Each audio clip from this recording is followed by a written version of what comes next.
Merci, Madame la Présidente. Monsieur le ministre, vous avez pris beaucoup de temps pour gagner du temps, pour nous expliquer pourquoi, monsieur le rapporteur général, l'ISF n'était pas bien. Mais vous avez pris beaucoup de temps pour parler de l'ancienne ISF. Et vous n'avez que renvoyé d'un geste de la main notre proposition de prendre en compte la question climatique. Pourquoi? Parce que vous n'avez aucune réponse sur cette question qui est pourtant béante devant nos yeux. Monsieur le ministre, vous avez proféré un certain nombre de contre-vérités sur nos amendements qui tournent tout à fait, qui prennent en compte la situation avec un système d'abattement, car nous sommes des gens sérieux.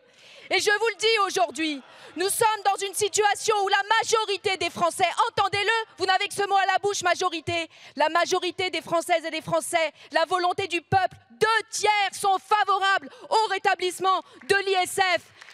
Vous n'avez que la stabilité fiscale à la bouche, mais la stabilité sociale ne vous importe guère.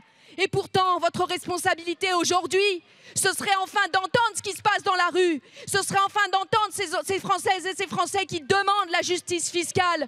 Ce serait certainement, plutôt que de faire cette adaptation, cette mauvaise adaptation de la célèbre pièce de Samuel Beckett, En attendant Godot et il ne se passe rien, eh bien qu'il se passe quelque chose ici aujourd'hui, quelque chose en réponse à l'ensemble des salariés de ce pays et des retraités qui demandent la justice fiscale. Ce serait un geste d'apaisement.